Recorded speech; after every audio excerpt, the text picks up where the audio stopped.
NC party सिर्फ अपने लाभ के लिए सत्ता में आना चाहती है, ना कि लोगों की तकलीफों को दूर करने के लिए। ये कहना है पीडीपी की चीफ महबूबा मुफ्ती का।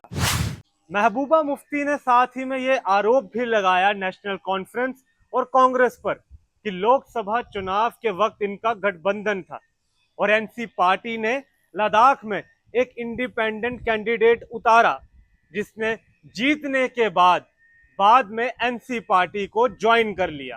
पर जहां जहां भी एनसी और कांग्रेस का अलायंस हुआ है, वहां पर खासकर जैसे आपको लद्दाख में अलायंस हुआ था, तो एनसी ने इंडिपेंडेंट कैंडिडेट खड़ा कर दिया, जो जीत के आ गया, फिर वो एनसी में चला गया।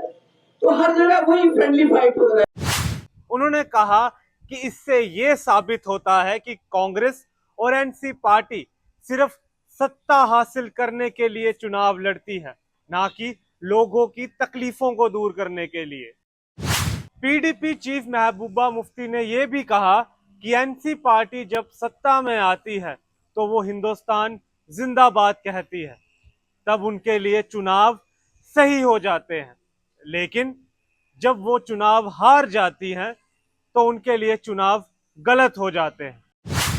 महबूबा मुफ्ती ने साथ में ये भी कहा कि जितनी तरक्की और डेवलपमेंट पीडीपी के काल में कश्मीर में हुई है, उतनी तरक्की तो एनसी के 50 साल के काल में भी नहीं हुई। जहां तक साउथ कश्मीर का सवाल है, साउथ कश्मीर में स्कूल अपग्रेडेशन से लेके, कॉलेजेस से लेके, यूनिवर्सिटी से लेके, एम्स से लेके, तहसीलों से लेके, डिस्ट्रिक्ट से लेके, अगर कुछ काम हुआ है वो मुफ्ती साहब के 3 सालों में हुआ है, नेशनल कॉन्फ्रेंस के 50 साल में नहीं हुआ है।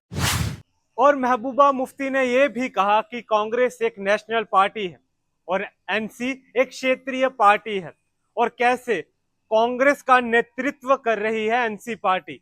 एनसी के अधीन होकर चलना पड़ रहा है कांग्रेस को, और यह साबित करता है कि कांग्रेस इस वक्त किस दौर से गुजर रही है।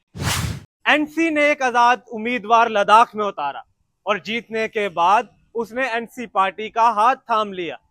तो ये साबित होता है कि एनसी पार्टी जनता से कितना बड़ा धोखा कर रही है। ये कहना है पीडीपी चीफ महबूबा मुफ्ती का। तो आप लोग भी अपनी राय कमेंट बॉक्स में जरूर दें।